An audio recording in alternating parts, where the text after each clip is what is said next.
Pada kampanye kali ini, pemirsa, Jokowi turut mengikuti pawai yang Ahmad Lutfi dan Taj Yassin lakukan di atas mobil komando. Kampanye ini dilakukan sambil membagikan kaos pada para pendukung Ahmad Lutfi Taj Yassin. Ketika ditanya alasan mendukung Ahmad Lutfi dan Taj Yassin, Jokowi tidak memberikan penjelasan secara rinci.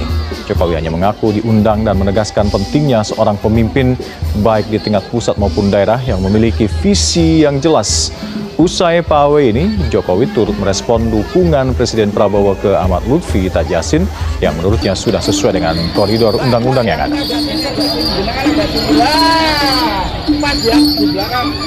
Banser kan balik. Pak Jokowi, tanggapannya Pak Prabowo juga mendukung Pak Ahmad Lutfi, gimana Pak Jokowi? Pak Prabowo juga ikut dukung.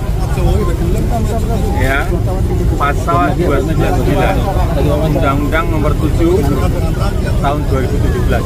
Di situ jelas disampaikan bahwa Presiden dan Wakil Presiden mempunyai hak untuk berkampanye. Ya kan? Kita tahu Pak Prabowo itu ketua partai Gerindra. Beliau yang merekomendasikan calon-calon yang ada di daerah-daerah.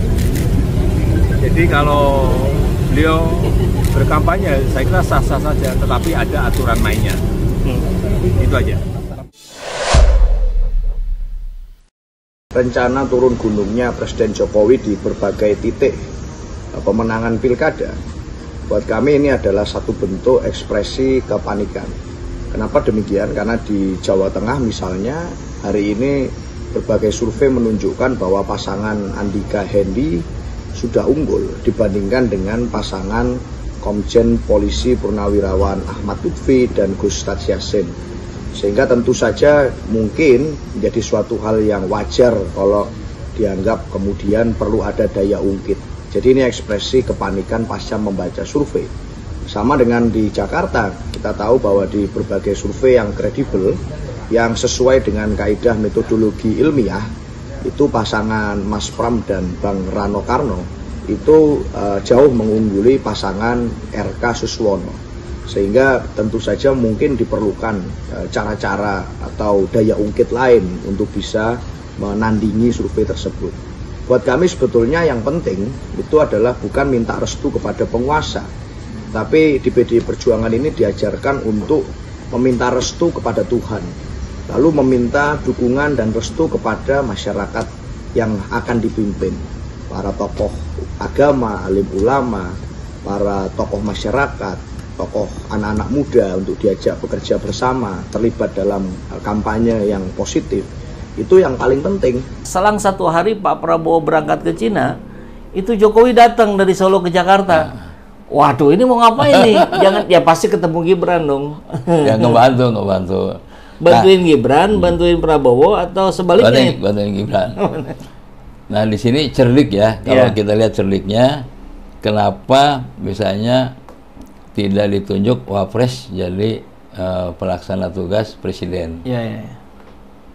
Kebetulan sekarang zaman bagus kan, mau ada apa aja bisa, mau video call, mau Zoom bisa, mau telepon juga bisa. Jadi barangkali perwakilan itu nggak perlu ya, kecuali kalau misalnya ada undangan-undangan, ya itu barangkali bisa diwakilkan yang ini. Nah ini langkah cerdik. Dan kalau itu terjadi, ini malah petaka buat kita. Nah Jokowi kan datang sini, dia ngatur, kan Gibran nih terus terang nggak bisa mikir. Kemarin pidatonya agak bagus, ya ada kan? Yang pidato di akhir forum acara Pemda tuh, pemerintah daerah, ya betul. Ternyata ada layar televisi di depannya, teleprompter. Jadi tinggal baca aja kan. Lalu ini kalau orang bodoh dipaksakan, ya begitu jadinya, kan sayang. Indonesia ini gede loh, 280 juta orang. Ya, guru besarnya banyak, perguruan tingginya banyak kok. Dipimpin sama yang beginian. Apalagi kita tahu bahwa Kang Ubed sudah melaporkan ke KPK. Tapi KPK-nya nggak nerusin. Nah, kalau Prabowo datang ke sini, yang lain nggak mau lagi. Pasti akan lebih hati-hati. di sini dikasih Mutia. Mutia ini kan orang kepercayaannya Prabowo. Oh. Orang muda nih Tapi kan dia orang Golkar kan? Golkar Seingat saya, apa? Mutia Hafid itu Golkar. Golkar. Golkar. Tapi dia kayaknya dekat dengan Prabowo. Iya, Dan dia percaya kalau sama anak-anak muda. Dan ternyata setelah diteliti, jadilah itu. Tapi Mutia itu dia bolak-balik ke Solo loh. Oh gitu. Untuk konsultasi sama Gibran, gimana nih? Ini ada gini, barangkali kira-kira gitu ya. Dan ininya tutup. Nah sekarang setelah Prabowo bilang buka, baru dibuka. Tadinya kan mau ini juga. Setelah disuruh buka baru dibuka, alhamdulillah. Kan ini langkah keren gitu, bagus sekali berani, gitu.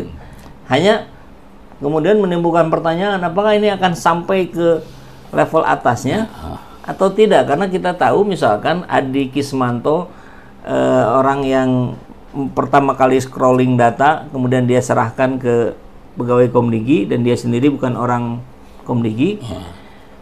Itu lolosnya oleh Budi Ari kan? Iya. Dia gagal tes, tapi diloloskan oleh Budi Ari. Masa sih Budi Ari nggak kena gitu? Ini yang jelas Budi Ari melindungi Ya, judi online ini lewat karyawan-karyawannya di situ.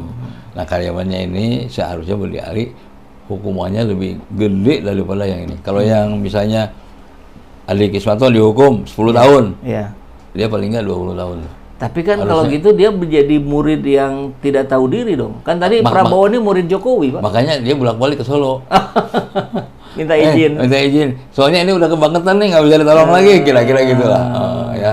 Gitu. Mudah-mudahan. Dan cerliknya Prabowo itu dibongkar setelah dia pergi. Ya. Ya kan? Jadi Prabowo ingin tadi ngalah laukna, herang China. Laukna benang, China heran. Nah ini yang dalam pertempuran di dalam negeri ini nggak bisa. Prabowo harus benar-benar jadi ahli perang lah di sini. Kalau luar negeri, oke, bagus sekali lah itu ya. Si Menlu-nya juga siapa? Sugiono. Itu orang dekatnya Prabowo banget itu. Dan itu berperan bagus. Anak muda ya, tapi bisa begitu nih. Ya mudah-mudahannya ini mengobati kekecewaan anak-anak muda yang kemarin-kemarin diwakili oleh sosok Gibran Rakabuming Raka yang nggak bisa ngapa-ngapain. Ya. Tapi apa Pak Mehmet nggak khawatir juga melihat orang-orang dekatnya memegang kunci-kunci gitu, Pak? Menteri Luar Negeri Sugiono ini usianya tuh kalau nggak salah 45 tahun, Pak. Itu setahun di bawah saya, berarti luar biasa udah jadi Menteri Luar Negeri. Kemudian Mayor Teddy ajudan jadi sekretaris kabinet walaupun di bawah level menteri, tapi kan tetap saja dia yang nempel terus ke Prabowo di mana-mana. Ini hal positif karena akan menguatkan tim ataukah bibit-bibit otoritarianisme ini? Kalau kita lihat itu ya, kita tahu bahwa Sugiono ini kan belajar di AMN, Akmil. Ya. Akmil itu belajar manajemen semua, jalannya harus bagus. Makanya saya tidak ada keraguan terhadap itu. Yang ragu itu pada wakilnya. Dan orang-orang Jokowi yang nempel situ. Iya. Di situ, loh, coba aja ada berapa 17 tadi? 17. 30-an sama wakil kali. Ya, itu 17 menteri aja, belum wakmen, belum yang ada di badan dan segala macam. Itu penyakit. Penyakit. Kalau Prabowo nggak bisa merubah mereka menjadi pendukung Prabowo seutuhnya, Prabowo tetap akan menjadi orang yang jadi sasaran. Ya. Saya bisa melihat begini, pada saat Jokowi pulang, siapa yang mengantar ke sana? Ada Luhut, ada Luhut udah nunggu di sana. Oh iya. Kapolri, terus Panglima. Seharusnya mereka nggak dipakai, karena dia lebih suka ngantar mereka daripada nemenin Prabowo. Atau katanya itu disuruh Prabowo katanya, Pak. Nah kalau disuruh sih Pak lain ya, kalau disuruh lain. Tapi kalau enggak, itu ganti aja. Kalau menurut saya ya, kalau saya jadi Prabowo nih. Oke. Kecuali kalau nyuruh ya, lain. Baik. Diskusi singkat yang seru ini. Kira-kira Pak Mehmet sudah 30 menit lebih kita diskusi. Bungkusannya kira-kira apa nih yang bisa kita wrapping dari diskusi kita kali ini? Prabowo dikira suhu ternyata cupu. Apakah kita berharap kembali menjadi suhu atau tidak mungkin tetap akan jadi cupunya Jokowi selamanya? Ya tentu kita harus bantu Prabowo lah, supaya dia menjadi suhu kembali, ya, dengan iklim yang baik, rakyat banyak-banyak turun ke lapangan untuk mendukung Prabowo. Ini terbalik nih, datang ke lapangan tuh dukung Prabowo. Kemudian para ulama tolong bantulah Prabowo supaya bisa mengusir